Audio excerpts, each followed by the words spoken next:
Bem, irmãos, nós temos pregado desde junho do ano passado e, com a graça de Deus, vamos concluir no próximo domingo a carta, 1 ano e meio, a carta de Paulo aos Romanos, a sexta carta escrita por Paulo e também a mais robusta de todas as cartas que ele escreveu, né?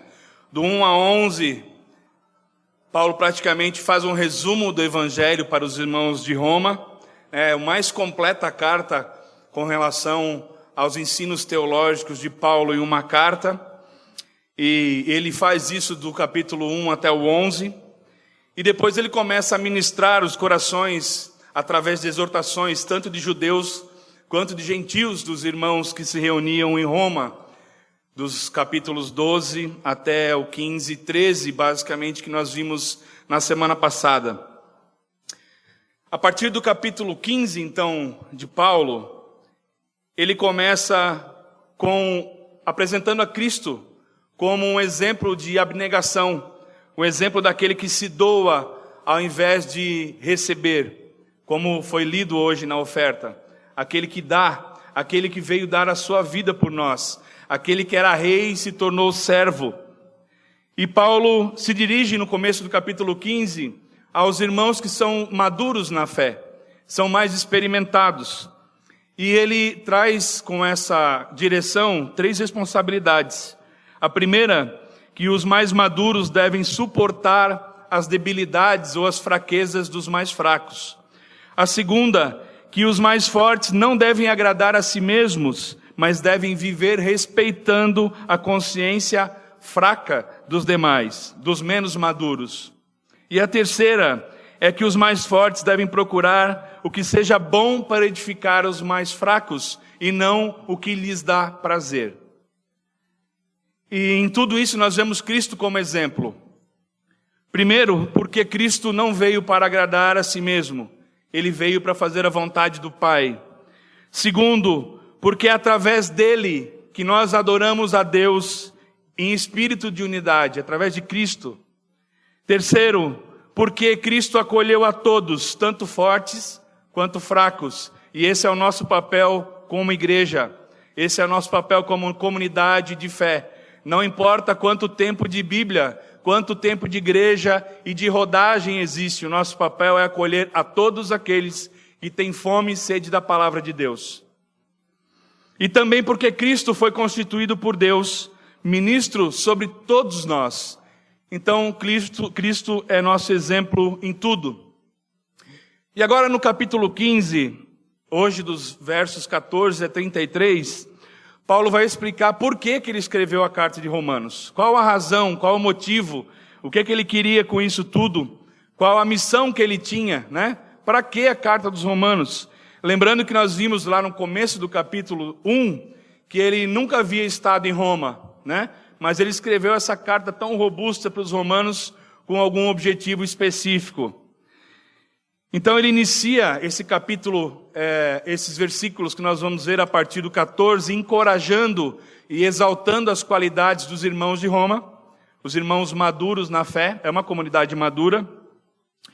E também discorre sobre a missão dele, por que ele escreveu, o que ele espera dos irmãos de Roma, e fala um pouquinho do que tem acontecido na sua vida. Amém?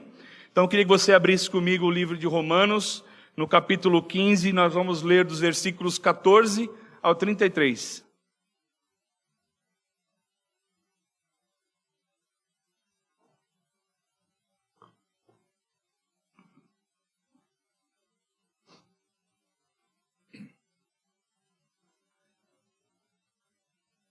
Amém?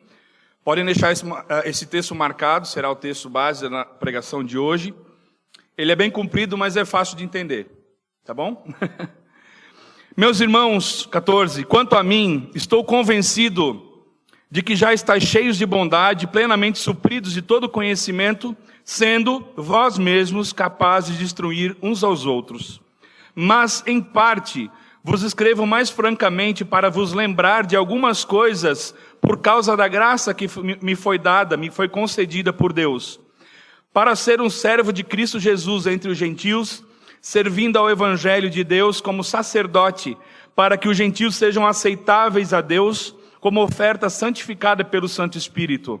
Portanto, tenho motivo para me gloriar em Cristo Jesus nas coisas pertinentes a Deus, porque não ousarei falar de coisa alguma, senão daquilo que Cristo tem feito por meu intermédio, para a obediência dos gentios em palavra e ação. Pelo poder de sinais e prodígios, no poder do Espírito Santo, de modo que desde Jerusalém e arredores até o Ilírico, tenho proclamado plenamente o Evangelho de Cristo. Desse modo, esforcei-me por causa de anunciar o Evangelho não onde Cristo havia sido proclamado, para não edificar sobre fundamento alheio. Pelo contrário, como está escrito, aqueles a quem não foi anunciado o verão, e os que não ouviram entenderão. É por isso que muitas vezes tenho sido impedido de chegar até vós.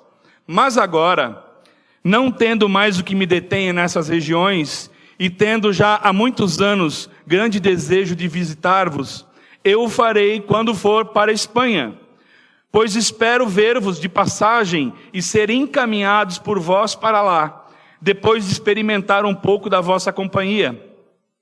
Mas agora vou para Jerusalém para servir os santos, porque pareceu bem às igrejas da Macedônia e da Acaia levantar uma oferta fraternal para os pobres dentre os santos de Jerusalém. Isso lhes pareceu bem, como devedores que são para com eles, porque se os gentios participam das bênçãos espirituais, os judeus devem também servi-los com bens materiais. Tendo concluído isso, certificando-me de que receberam esse fruto, partirei para a Espanha, passando para visitá-los. E bem sei que quando vos for visitar, chegarei na plenitude da bênção de Cristo. Rogo-vos, pois, irmãos, por nosso Senhor Jesus Cristo e pelo amor do Espírito, que luteis juntamente comigo nas vossas orações e em meu favor diante de Deus, para que eu fique livre dos rebeldes da Judeia e para que este meu serviço em Jerusalém seja aceitável aos santos, a fim de que, pela vontade de Deus, eu chegue até aí com alegria e possa recobrar as forças entre vós. Que o Deus da paz seja com todos vós. Amém. Senhor, muito obrigado pela Tua palavra, Senhor, que nos esclarece tantas coisas. Obrigado pela liberdade que nós temos de entendê-la com profundidade. Obrigado pelos recursos que o Senhor nos propôs, nos dispôs para entendermos melhor a Tua palavra. E agradecemos, sobretudo, ao Teu Santo Espírito, que é aquele que tem regado essa palavra e plantado nos nossos corações. Que Ele venha a nos auxiliar nessa noite, nos transformando, Senhor, através da Tua palavra, que é maravilhosa, Pai. Em nome de Jesus, amém. Então, tá aí, né? Paulo é bem esperto. Chega lá no final e diz por que ele escreveu a carta. Aí você pode se perguntar, por que Paulo escreveu uma carta tão robusta para uma igreja que ele não conhecia, né? E que seria encaminhado por ela para a Espanha. O objetivo de Paulo era escrever aos romanos para que eles o financiassem para ir para a Espanha, né? Nenhuma das cartas de Paulo foi, estou indo para aí, preciso do teu dinheiro e até logo. Nenhuma. Ele iniciou todas as cartas com teologia e exortando, confortando, confrontando e consolando a cada uma das igrejas que foram plantadas, porque ele conhecia a realidade desses lugares. Então nós vamos iniciar hoje vendo mais uma vez a razão da carta aos romanos. Por que Paulo escreveu para os romanos? E isso está escrito ali, começando pelo o versículo 14 e 15. Meus irmãos, quanto a mim, estou convencido de que já estáis cheios de bondade e plenamente supridos de todo conhecimento, sendo vós mesmos capazes de instruir uns aos outros. O 15. Mas em parte, vos escrevo mais francamente para vos lembrar de algumas coisas por causa da graça que me foi dada em Deus. Então, Paulo inicia aqui a explicação do porquê da carta aos Romanos, e ele inicia exaltando as virtudes dos irmãos que se encontravam em Roma, assim como ele fez lá no capítulo 1. Volte comigo lá em Romanos 1, versículo 8. Nós vimos isso no início das pregações de Romanos e podemos testificar a respeito dessas coisas. Romanos 1, 8.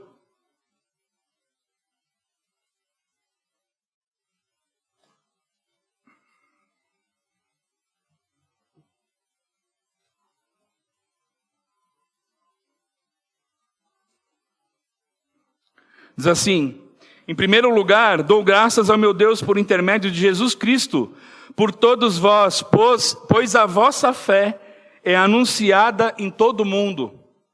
Paulo já conhecia as qualidades dos irmãos de Roma.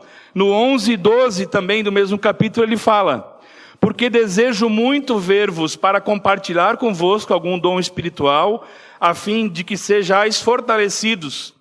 Isto é, para que juntamente convosco eu seja encorajado pela fé mútua vossa e minha. Então Paulo demonstra conhecimento e comunhão com esses irmãos, chamando de meus irmãos, e exalta a qualidade deles, sabendo que eles eram maduros na fé, já eram experimentados na fé. E ele destaca aí de início, para saudar ou para terminar a carta de Romanos, 3 virtudes dos irmãos de Roma. A primeira é que eles eram cheios de bondade. O que é essa bondade? É a disposição do nosso coração para investir tempo naqueles que precisam, naqueles que necessitam. E a bondade, se nós lembrarmos, também é um fruto do Espírito, que está escrito lá em Gálatas 5, 22. Então, essa é a primeira virtude que ele exaltou. A segunda é supridos de conhecimento. Quer dizer que esses irmãos de Roma tinham compreensão a respeito do Evangelho, compreensão a respeito da fé cristã, para exortar, ensinar e instruir os mais fracos na fé, a todos, né? Ele escreveu ali, são capazes de instruir uns aos outros. E terceiro, é justamente essa parte, era uma virtude, uma igreja que é capaz de instruir uns aos outros, em amor, aplicando o conhecimento do Evangelho que todos eles tiveram, né? Bondosamente servindo os irmãos mais fracos, sem olhar a condição deles, a debilidade deles, mas servindo em amor e capazes de se aconselharem e instruírem uns aos outros. Isso quer dizer o seguinte, que tanto os fracos instruíam os mais fortes, quanto vice-versa. Mutuamente todos se instruindo. Porque há coisas que nós somos débeis e outros são mais fortes. E há coisas que nós somos fortes e outros são mais débeis, são mais fracos.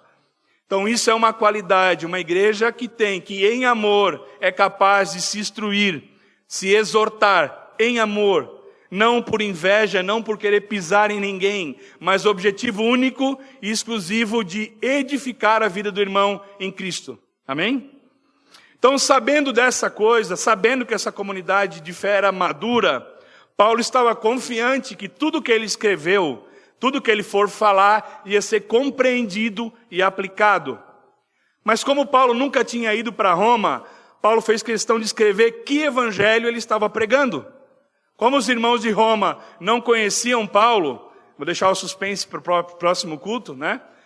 Ele precisava dizer, olha, eu estou indo por aí, mas esse evangelho que eu estou pregando.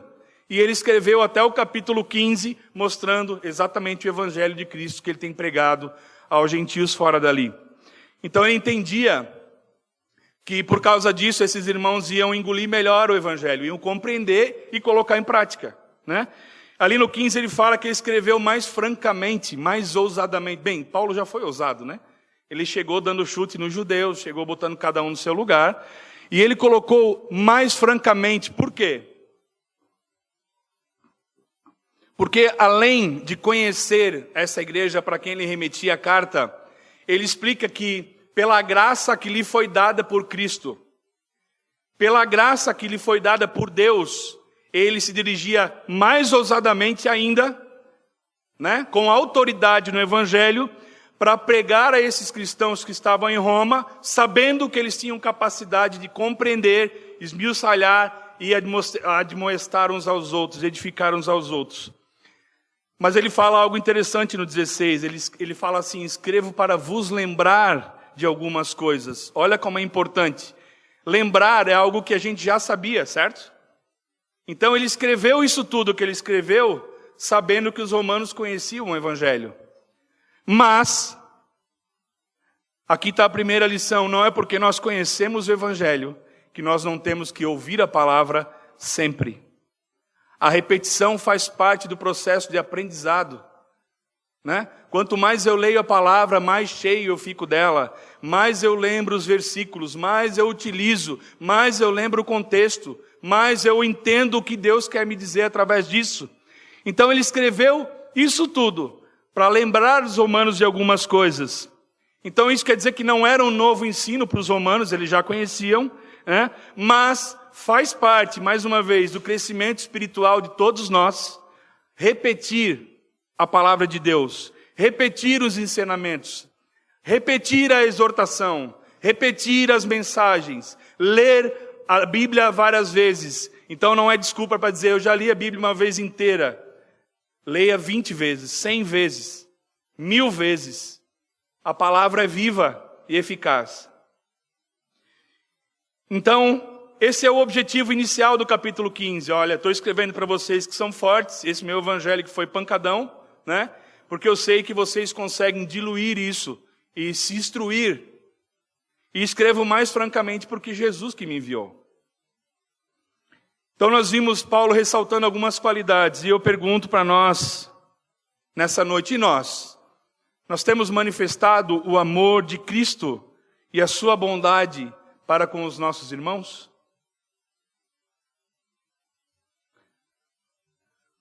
O segundo ponto que nós vamos ver é qual o propósito de Paulo, né? Ele colocou a razão, agora o propósito de Paulo com essa carta.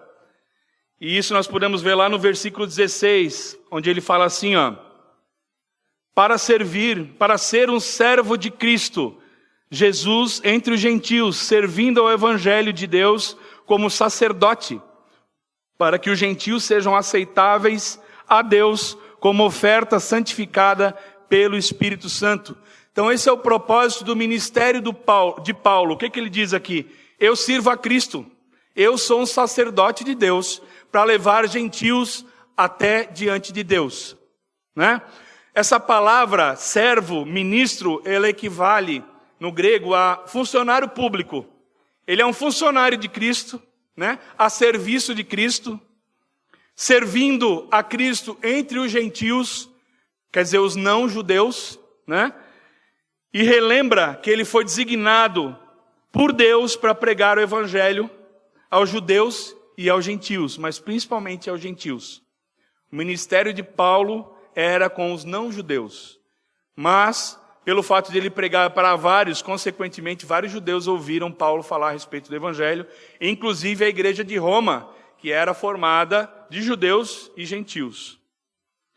Lá no capítulo, lá em Atos 13:47, você não precisa abrir, está escrito assim: porque assim o Senhor nos ordenou, eu te pus como luz dos gentios, a fim de que sejas para a salvação até nos confins da terra. Então, por diversas vezes, Paulo se referiu a esse ofício. Você pode voltar comigo mais uma vez lá em Romanos 1, versículo 5, que ele na carta, na introdução da carta, já deu o cartão de visita dele, né? Acabando o 4 ali ele vai falar. Ou melhor, vamos ler o 4 e 5 então.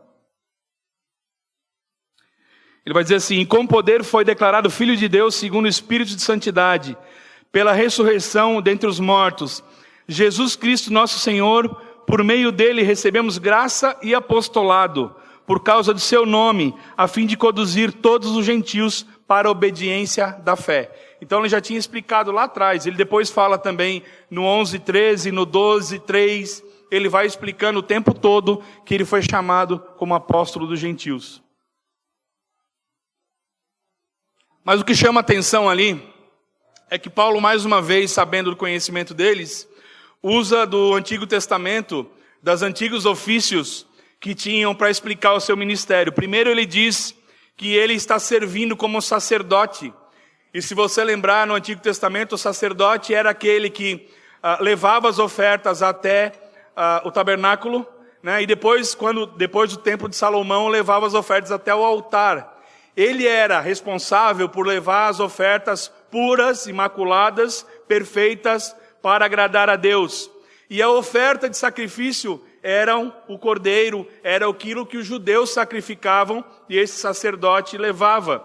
Então Paulo está dizendo aqui o seguinte: eu me sinto como esse sacerdote aqui, levando sacrifícios a Deus, mas ao invés de levar um cordeiro, eu estou levando o sacrifício de gentios, apresentando gentios diante de Deus. É isso que ele está falando nesse versículo. Então todos aqueles que ele considerava que se convertiam ouvindo um evangelho que o Espírito Santo alcançava, ele considerava como sacrifício vivo no altar de Deus. Amém? Por que essa oferta era aceitável? Porque a oferta de Paulo, meus irmãos, ela era, como ele próprio disse ali no versículo, santificada pelo Espírito Santo. Porque só é levado à presença de Deus aquele que teve uma real conversão através do Espírito Santo. Aquele que foi alcançado pelo Espírito Santo, selado por ele. Então a oferta não tem como ser aceitável a Deus. Ela é totalmente aceitável. Mas Paulo não trazia para si essa glória, ele atribuiu ao Espírito Santo. Nós vamos ver mais para frente também. Abra comigo, por favor, lá em 1 Pedro, capítulo 2, versículo 5.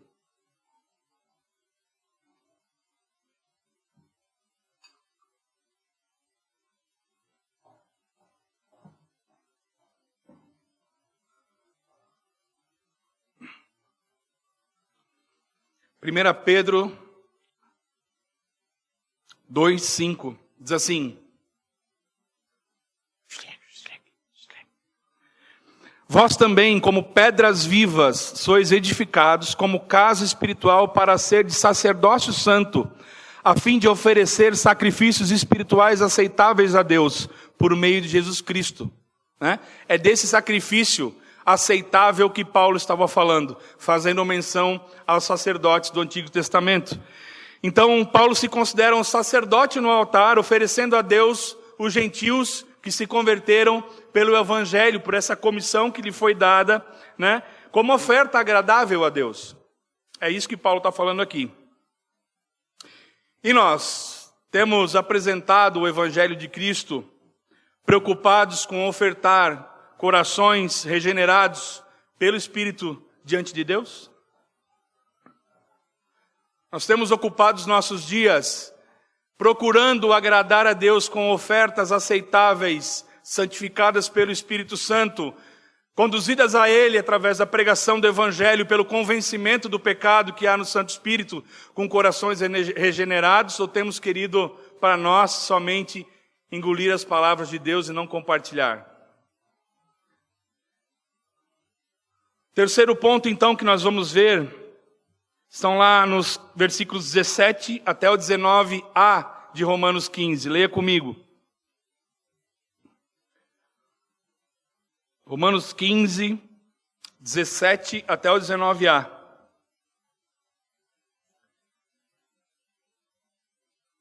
Vai dizer assim: portanto, tenho motivo para me gloriar em Cristo Jesus nas coisas pertinentes a Deus, porque não ousarei falar de coisa alguma, senão daquilo que Cristo tem feito por meu intermédio para a obediência dos gentios, em palavra e ação, pelo poder de sinais e prodígios, no poder do Espírito Santo. Até aí, 19a.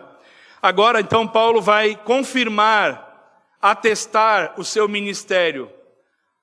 Vai dar a veracidade para o povo de Roma a respeito do seu ministério.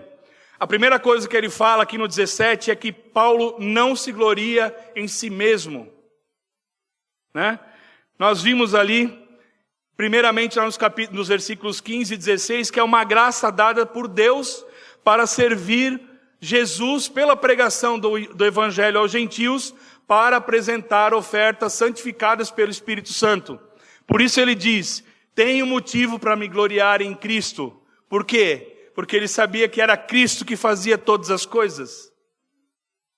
Cristo comissionou, o Evangelho é de Cristo, o Espírito Santo que convence, que converte, e ele só apresenta, meus irmãos. Ele prega e apresenta aos que se convertem.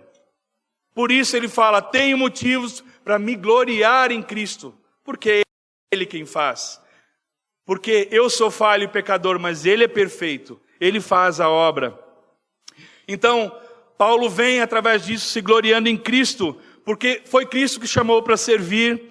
Paulo não trabalhava para a sua própria glória, senão para a glória de Cristo, porque ele sabia que ele por ele mesmo não fazia nada, né? E ele não trabalhou para si, para a sua própria glória, mas para glorificar aquele que o chamou. E assim ele apresenta o seu ministério para os irmãos que estavam em Roma. E Paulo se gloriava em Cristo porque ele sabia que a obra era de Deus, executada pelo Filho e aplicada pelo Espírito. Coisa que nós temos repetido várias vezes. Viu como é importante repetir? Paulo repetia também, viu? Para vos lembrar daquilo que vocês já sabem. Quão é importante saber que a obra é de Deus, executada pelo Filho, aplicada pelo Espírito. Amém? E no versículo 17, Paulo falava então que ele fazia para Cristo mais do que Cristo fez por meio dele, né? Portanto, tenho motivo para me gloriar em Cristo Jesus nas coisas pertinentes a Deus, porque não ousarei falar de coisa alguma, senão daquilo que Cristo tem feito por meio de mim. Então, meus irmãos, a obra é de Cristo, o poder vem de Cristo, Cristo é o agente e Paulo era só o instrumento. E assim ele se reconhecia. Meus irmãos, humildade não era uma característica muito encontrada naqueles tempos, como não é hoje. Para um servo do Senhor apresentar uma carta robusta desse tamanho e se colocar como capacho de Cristo, como servo, ele credencia aqui o seu ministério para os irmãos. Eu não vim fazer por mim, eu vim servir a Cristo. Não é por causa de mim, é por causa de Cristo. Não é pelo que eu faço, é pelo que Cristo faz através de mim. Então Paulo tinha essa consciência. E para que isso? Qual é o objetivo dele? Ali no 18 ele fala, né? Para a obediência dos gentios em palavra e em ação. Por que Paulo escreve essas coisas? Você já parou para pensar que ele escreve coisa que parece que é óbvia demais? Parece. Mas quando ele escreve em palavra, em ação, remete àquele versículo que nós conhecemos. Sede, pois, praticantes da palavra, não somente ouvintes. Coloque em ação a palavra, não somente ouça. Faça alguma coisa e não somente saiba. Porque Paulo passou quase 10 anos do início do seu ministério, que se chama do período oculto do ministério de Paulo, estudando. Quase 10 anos que não tem cartas, que não tem vestígios sobre a vida de Paulo no Evangelho, mas ele sabia, ele podia ter ficado sentadinho, né, de frente para o mar, mas não foi isso que ele fez. Ele foi colocar em prática aquilo que ele aprendeu por amor. Por amor. Então a confirmação do ministério de Paulo, além de tudo, era levar gentios obedientes ao Senhor. E como Paulo pregava, ele fazia. Ele era um homem de palavra, mas também de ações, de atitudes. Ele ouvia com os ouvidos, né? Mas fazia. Esse é o exemplo que nós podemos ter para nós, por exemplo. Todos nós queremos praticar boas coisas, certo? Eu queria tanto ajudar alguém. Nesse Natal vou fazer tal coisa. Será que nós temos falado muito e feito pouco? Será que nós temos confirmado as nossas palavras com ações? Ou nós temos simplesmente falado para agradar o nosso ego e também aquele que está ouvindo para pensar, olha como ele é bondoso. Que bondade você sustenta no teu coração? John Stott vai dizer assim, palavras explicam gestos, mas os gestos representam as palavras. Palavras por palavras não valem nada. E nós? Temos buscado glória para nós mesmos ou temos buscado glorificar a Deus? O segundo ponto, primeiro que nós vimos é que Paulo não trazia glória para si. O segundo é que ele realiza sinais e maravilhas por meio do Espírito Santo, que era outra confirmação, está lá no 19, pelo poder de sinais e prodígios do poder do Espírito Santo, de modo que, até o A. Então Paulo pregava e seu ministério era confirmado, testificado por sinais e maravilhas que eram realizados pelo poder do Espírito Santo. Ele pregava e sabia que o poder vinha de Deus e não dele mesmo. Ele pregava e sabia que a força que ele tinha vinha do alto e não dele mesmo. Não de dentro dele. Os sinais e maravilhas que aconteciam naquela época autenticavam o ministério todo especial dos apóstolos. Apóstolo, meu irmão, significa aquele que é enviado, mensageiro, embaixador, aquele que representa a quem o enviou. Foi um ofício de alicerce da igreja. É muito importante. Por que Cristo não ordenou 1000 apóstolos e só 12? Né? Podia ter ordenado 1000, né? Mas sobre 12 ele colocou o alicerce da igreja.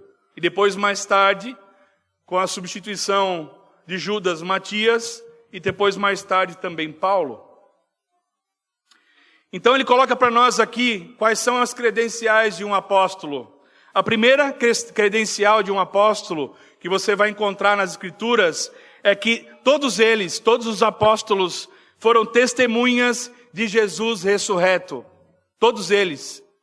Então, mesmo Matias, que foi escolhido depois da descida do Espírito Santo, isso está lá em Atos 9, foi escolhido após a oração pelo Senhor. Matias tinha vivido com Jesus, tinha acompanhado Jesus, teve em Pentecostes, viu a ressurreição de Cristo, viu Cristo ressurreto e também foi escolhido. Aí vai se dizer, e Paulo? Paulo estava no caminho de Damasco, você lembra? Ele ia para lá para prender cristãos com a comissão, ele e mais pessoas, porque tiveram pessoas que foram testemunhas, e ele foi abordado por quem? Por Cristo. Cristo ressurreto apareceu para Paulo. Então, essa é uma das primeiras credenciais de um apóstolo. Cristo ressurreto o encaminhou, o comissionou. Segundo, a autoridade para operar milagres, para ensinar e definir doutrina, para estabelecer a ordem da igreja, como questões de presbitério, de questões de doutrinário, questões teológicas no geral. Qual é a conclusão que nós temos hoje? Para você entender bem. O ministério apostólico, meus irmãos, cessou na igreja. Aquele que se diz apóstolo hoje, só se tenha visto Cristo ressurreto na sua frente. Então, aquele que se chama de apóstolo hoje, pode ser chamado quase de apóstata, ou de herege, ou de mentiroso. O cânon dos apóstolos, ele também cessou. Eles eram um alicerce. Sobre aquele fundamento a igreja foi formada. Não há mais apóstolos depois do Novo Testamento. O cânon se encerra com o livro de Apocalipse. Não há novas revelações no Evangelho. Augusto Nicodemos vai dizer assim, apóstolo bom é apóstolo morto. Todos já morreram. A igreja, então, peraí, nós somos a igreja apostólica? Sim. Nós temos apóstolo aqui? Não. A igreja apostólica de hoje é a igreja que permanece nas doutrinas dos apóstolos. É aquela que prega o Evangelho, o Novo Testamento, que foi escrito principalmente por os apóstolos. Mas existem milagres hoje, e sinais e maravilhas? Sim. Deus é o mesmo, né? Olhe só o milagre da conversão. Alguém sabe em que momento da cirurgia o coração de pedra foi tirado e foi colocado um novo coração? Alguém lembra desse momento? Alguém sabe contar esse milagre? É milagre. Você acordou hoje de manhã, comeu bem, dormiu bem, tem tudo na sua casa, passou fome, não tem onde dormir, isso é um milagre. Acontece que, meus irmãos, para os apóstolos confirmarem, sinais e maravilhas os seguiam. Por isso que existiam pessoas ressuscitadas, não que Deus não possa fazer, Ele pode. Pessoas curadas pelos apóstolos, não que Deus não possa curar, Ele pode. Mas naquele tempo eles faziam em nome de Jesus, para que o poder de Deus se manifestasse. Amém? E para não ficar nenhuma risca de dúvida, o que nós podemos fazer hoje com relação a isso? Quando o irmão está doente, necessitado, o que nós temos que fazer? orar, derramar o nosso coração diante do altar do Senhor. Isso sim, aos pés da cruz. Amém? O Espírito Santo então manifesta o seu poder quando, por meio do Evangelho, resgata e regenera pecadores, coisa que nenhum de nós consegue fazer, e troca o coração de pedra por um novo coração. Isso é um milagre. Então você vai falar assim, mas milagres não acontecem. Acontecem, meus irmãos. Eu tenho certeza que cada um de nós aqui tem uma experiência de milagre para contar, que é a ação sobrenatural do Espírito Santo nas nossas vidas. Todos nós temos. Amém? E nós temos ansiado pela manifestação do poder de Deus, da sua glória no nosso meio. Você tem orado pela manifestação do poder de Deus na tua vida? Temos reconhecido os milagres diários nos nossos dias?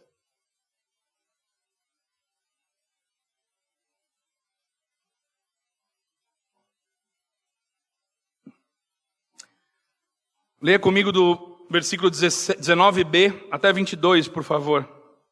Começa ali em de modo que, desde Jerusalém, 19b a 22. Diz assim: de modo que, desde Jerusalém e arredores até o Ilírico, tenho proclamado plenamente o Evangelho de Cristo. Desse modo, esforcei-me para anunciar o Evangelho não onde Cristo já havia sido proclamado, para não edificar sobre fundamento alheio. Pelo contrário, como está escrito, aqueles a quem não foi anunciado o verão, e os que não ouviram entenderão. É por isso que várias vezes tenho sido impedido de chegar até vós. Então, Paulo fala um pouquinho dos limites dele, qual é a abrangência do ministério de Paulo, né? Ele explica por que ele não conseguiu ir para Roma até então. Ele falou lá no início, né? Já queria ter ido, mas eu fui impedido. O que impediu Paulo de ir para Roma, né? Meus irmãos, o ministério de Paulo é ser evangelista. Todo mundo percebeu que ele percorria lugares, pregava para gentios, fundava igrejas e caía fora. Ele não era pastor, ele estabelecia um governo de igreja, levantava presbíteros, estruturava a igreja e vazava. Então ele pegava, quando essa igreja estava saudável, essa igreja o enviava para o próximo lugar.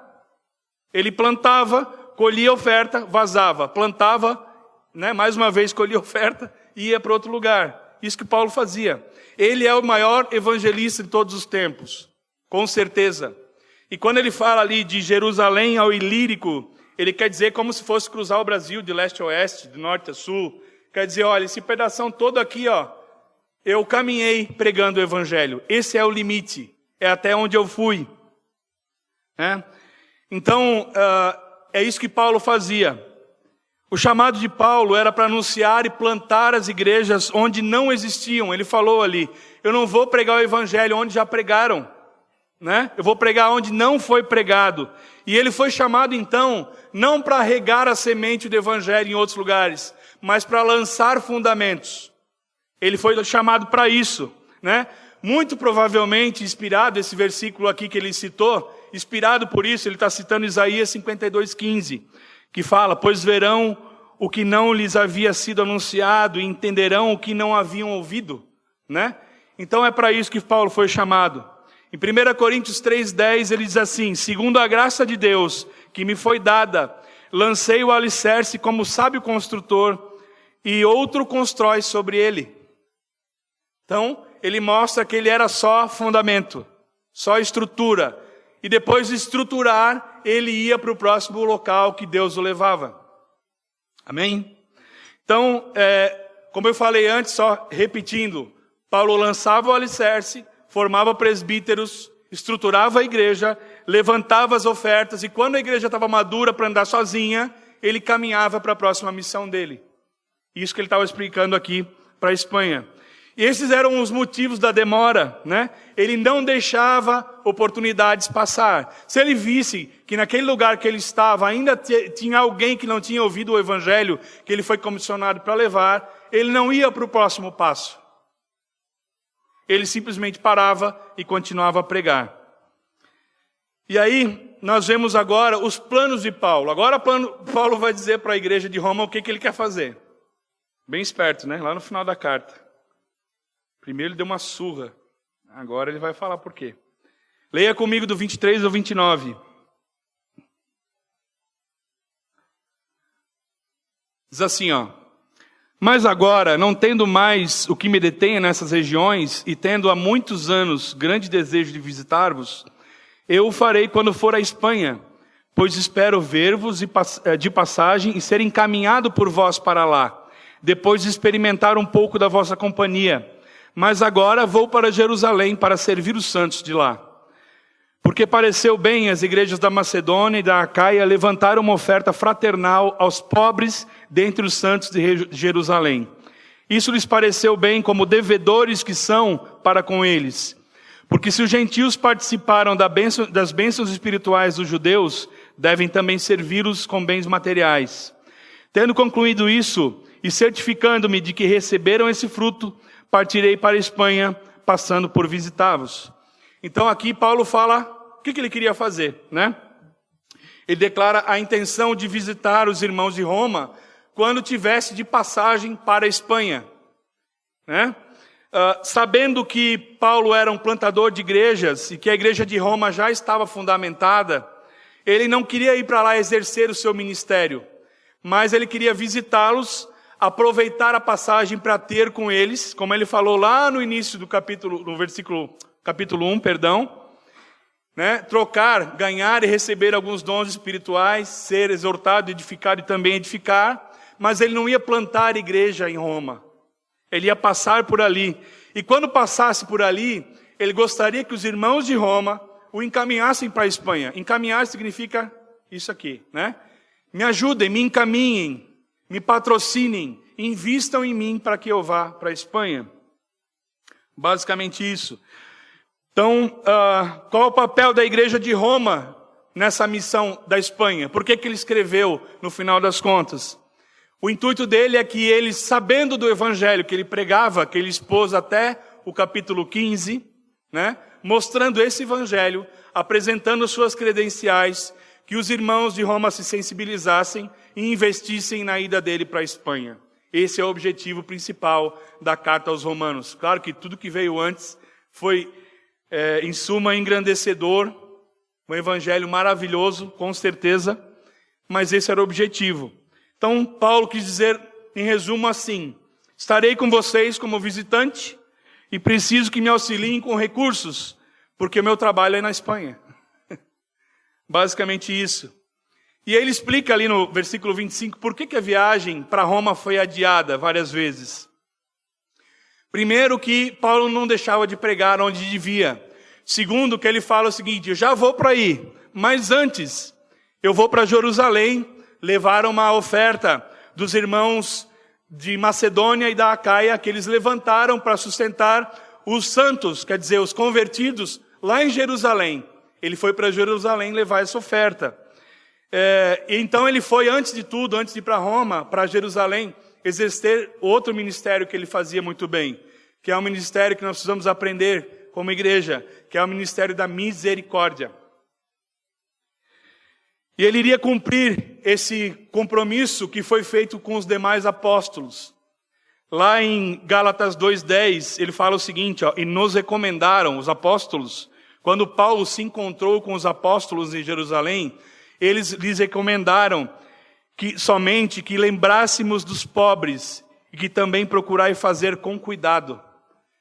Esse foi o compromisso que Paulo firmou com os apóstolos. Então, quando necessitava Jerusalém, os convertidos, os cristãos de Jerusalém, uma oferta, esses irmãos da Macedônia e Acaia levantaram e Paulo foi levar até eles, né?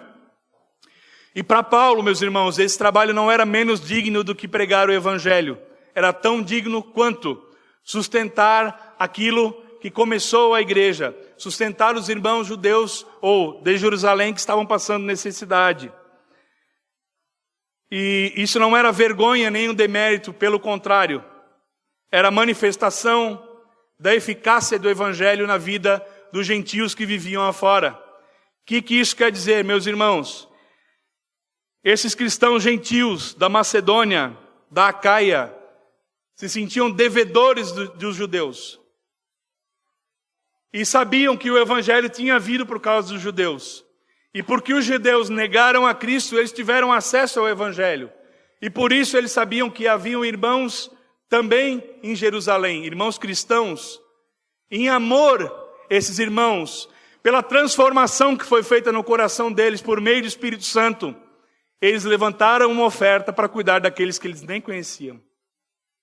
E Paulo foi levar. Isso mostra a eficácia do evangelho. Isso é amor ao próximo. Nem conhecer, nem saber quem são, mas tirar do que eu tenho, ou não só do que está sobrando, mas do que eu tenho para ajudar um irmão que precisa. Isso é o poder que o evangelho tem que fazer nos nossos corações. Criar altruísmo, sem esperar nada em troca, sem foto nas redes sociais. Olha o que eu fiz. Não interessa. Ou é do teu coração, ou é pecado. Amém?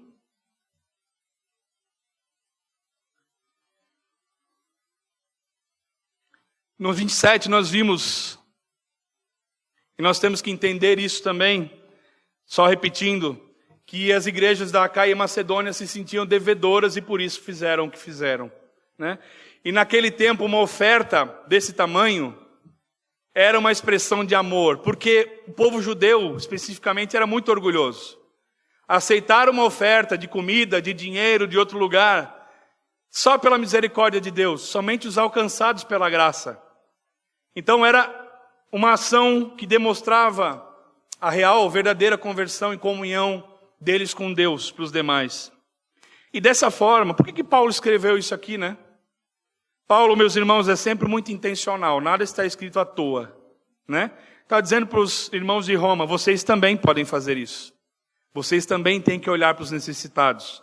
Se Jerusalém levantar a mão, vocês também têm que levantar ofertas, porque o evangelho só chegou a vocês, porque os judeus negaram. E aí eu vim para cá, e assim como outros que vieram plantar a igreja de Roma vieram, porque os judeus rejeitaram a palavra. Então tudo que ele fala, ele está ensinando também. Vê que ele fala, olha, os irmãos da Acaia e da Macedônia levantaram uma oferta. Fala. E agora ele faz, eu vou levar, e depois eu venho para Roma. Paulo falava e fazia. A importância para nós sermos coerentes. Falar e fazer. Não ficar em promessa. Meus irmãos, promessa é dívida. Encare dessa forma.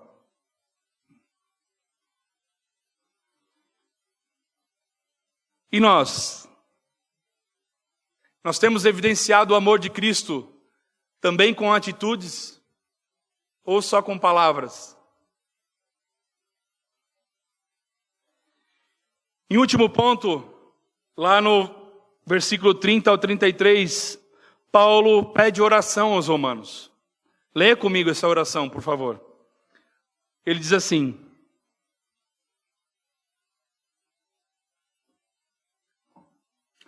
rogo-vos, irmãos, por nosso Senhor Jesus Cristo e pelo amor do Espírito, que luteis juntamente comigo nas vossas orações em meu favor diante de Deus, para que eu fique livre dos rebeldes da Judeia e para que este meu serviço em Jerusalém seja aceitável aos santos, a fim de que, pela vontade de Deus, eu chegue até aí com alegria e possa recobrar as forças entre vós.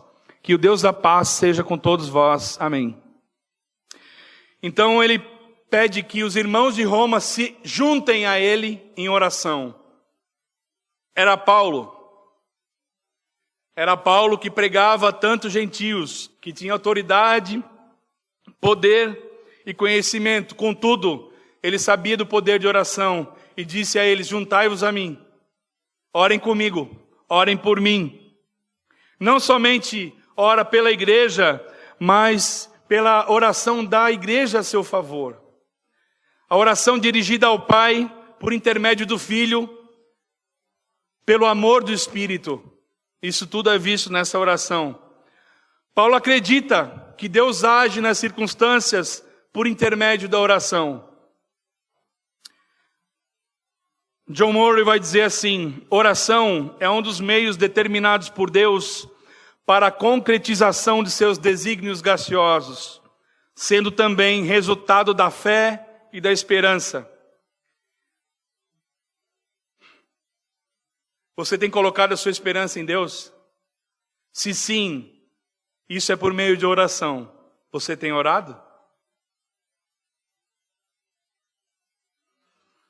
Paulo também fala assim: peço que lutem comigo em orações a Deus a meu favor, para que eu me veja livre dos rebeldes da Judeia, incrédulos esses, né? E para que os santos de Jerusalém aceitem seus serviços. No caminho de Paulo para Jerusalém, ele passaria por judeus rebeldes. E ele estava pedindo a Deus que livrasse ele desses caras que iam pegar ele e iam maltratá-lo, prendê-lo, né? Tentar matá-lo, e essa é a oração de Paulo. E por que ele fala para que os meus serviços sejam aceitos? Porque era uma oferta dos gentios para os judeus. Os judeus eram orgulhosos, né? Então, Paulo disse o seguinte: orem para que esses judeus, né, convertidos, aceitem as ofertas dos irmãos gentios de fora. Para que seja aceitável a eles, para que isso derrube o orgulho, para que eles tenham humildade. E ele, quando orava, disse para que prevalecesse a vontade de Deus. Orações em meu favor diante de Deus. E lá no 32, a fim de que pela vontade de Deus eu chegue até aí. Pela vontade de Deus. Paulo reconhece que tem planos, que era para ir para a Espanha e passar por Roma, mas que prevaleça a vontade de Deus. Diferentemente de alguns crentes que querem submeter Deus à sua vontade, Paulo se submetia à vontade de Deus. John Stott vai dizer assim: o propósito da oração não é submeter a vontade de Deus à nossa, mas alinhar a nossa vontade à vontade de Deus. E ele finaliza dizendo que o Deus da paz seja com todos vós. Amém. Quando temos, meus irmãos, o Deus da paz, temos a paz de Deus e temos paz com Deus. Deus em si, preste atenção por favor, Deus em si é muito melhor que todas as bênçãos que Ele pode te dar, meu irmão. A maior bênção que o Senhor vai te dar é a vida eterna junto com Ele. O resto é frescura, é esterco, é pó, vai sumir, não interessa. Como bom Pai, Ele nos guarda, nos sustenta nesse lugar, nos dá alguns regalos, mas esse não é o seu principal presente. O principal presente é a vida eterna. Quando nós temos Deus, nós não precisamos de outras coisas. Quando se tem Deus, se tem tudo. Quando se tem Deus, se tem esperança, se tem fé, se tem certeza no porvir, se tem certeza que nossa vida não acaba aqui e que nós viveremos com Ele até a eternidade. Esse é o Deus da paz que Paulo está pregando aos romanos. E nós temos orado tanto quanto deveríamos e orado pelos nossos irmãos? Nós temos pedido orações? Ou nós somos orgulhosos demais para pedir orações? Nós temos compartilhado as nossas necessidades e colocado em oração os irmãos? Ou nós somos muito bons, cristãos que se acham muito maiores do que os outros e não temos humildade para reconhecer as nossas falhas? Paulo, que é Paulo, orava por e pedia por ele também. Como é que nós aplicamos isso tudo, né? Um cristão maduro, então, meus irmãos, ele é aquele que se enche de conhecimento da palavra. É aquele que demonstra o fruto do Espírito Santo, que é a bondade. Você tem se santificado, feito a sua parte e buscado desenvolver, através da oração, da prática da palavra e da leitura da palavra, o fruto do Espírito, para que o seu irmão possa ser edificado? Você tem demonstrado compaixão com seus irmãos? Numa igreja madura, como Paulo estava falando aqui, os cristãos são capazes de instruir uns aos outros, admoestar, exortar, isso tudo em amor. Quer dizer, sem pisar no calo, mas a fim de fazê-lo crescer, não de menosprezar. Nós somos capazes disso? Você se considera um cristão maduro? Somos chamados para pregar o Evangelho, servindo a Cristo para a glória dele, não para a nossa. Você tem glorificado a Deus com as suas atitudes como cristão? Quando pregamos o Evangelho, meus irmãos, o Espírito Santo santifica e torna agradável a Deus aqueles que são seus, aqueles que se convertem. Você tem pregado a palavra?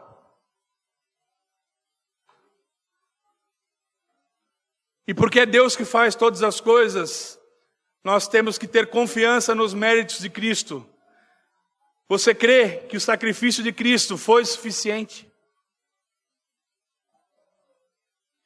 Devemos nos preocupar com pobres, necessitados ao nosso redor, manifestando o amor de Cristo, aquele que nos alcançou.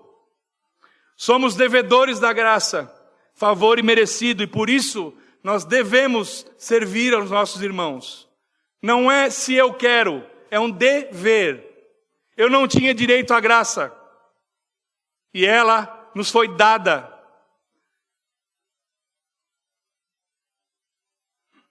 Como devedores da graça, nós temos o dever de ajudar aqueles que também foram alcançados pela graça conosco.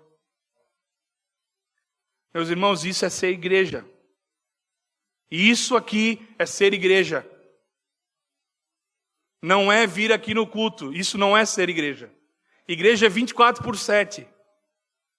É orar pelos irmãos, ter misericórdia, ter compaixão, exortar, admoestar, confortar, consolar, crescer junto, em amor, manifestar no teu trabalho, no ônibus, na faculdade, qualquer lugar. Isso é ser igreja. O resto é piada, é clube. Você se importa com as necessidades dos seus irmãos?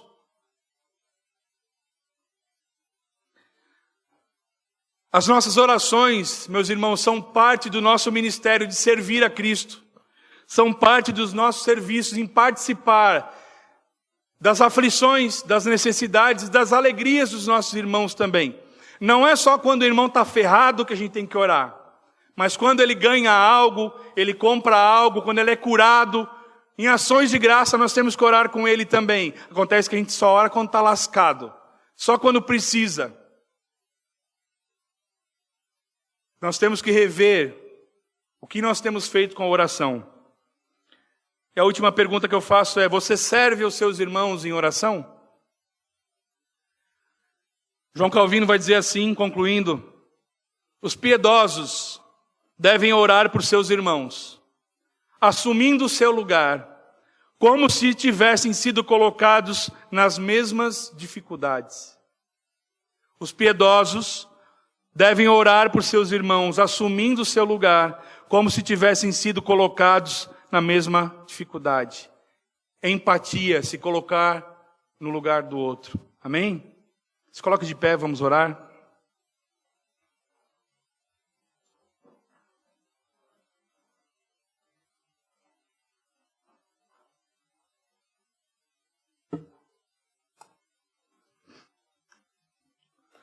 Senhor, nosso Deus e Pai, nós nos achegamos diante de Ti como igreja, Pai.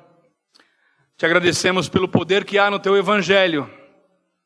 E como diz a Tua palavra, é poder de Deus para aqueles que nele creem. Te pedimos sobretudo, Senhor, que o Senhor venha transformar os nossos corações. Ajuda-nos, Pai, a sermos cristãos maduros, para que possamos edificar os mais fracos e conduzi-los à mesma maturidade, não por nós, mas por Ti. Não por glória nossa, nem por orgulho, mas pelo poder que há na Tua palavra e no Teu Santo Espírito. Torna-nos maduros na fé, Pai. Que nós possamos enxergar as necessidades dos demais, cristãos ou não, para que em amor demonstremos a eficácia do Teu Evangelho nos nossos corações e mostremos realmente que somos Teus filhos nesse mundo, Paizinho. Que possamos servir aos nossos irmãos em oração, diante das necessidades, das dificuldades, mas também nas alegrias, manifestando nossos serviços àqueles que caminham conosco para a eternidade, Paizinho. Que possamos ser sal e luz para aqueles que não te conhecem também, Senhor, sabendo que nos comissionaste a pregar o Evangelho, mas que a regeneração e a conversão dependem de Ti, e tudo é feito para a Tua glória, em amor a Ti mesmo, Senhor. Nós te agradecemos por tão importante palavra. Entendemos, Senhor, que o Teu Evangelho é totalmente intencional e que nada que há nele não se aplica às nossas vidas. Muito obrigado pelo Teu Santo Espírito que transforma os nossos corações, nos exorta e também nos consola, porque o Senhor nos deixou a Sua santa palavra, para que possamos crescer e nos edificar uns aos outros e em amor crescermos à estatura do varão perfeito, que é o Teu Filho Cristo Jesus. Ajuda-nos, Pai, durante essa semana, que essa palavra venha a frutificar nos nossos corações, que possamos produzir fruto do Espírito, a fim de edificarmos uns aos outros, Pai. Em nome de Jesus, desperta-nos, Pai, para a oração sobre todas as coisas, que saibamos reconhecer as nossas falhas, as nossas dificuldades, e saibamos submeter tudo a Ti, Senhor, que és o Criador e sustentador de todas as coisas. Em nome de Jesus. Amém.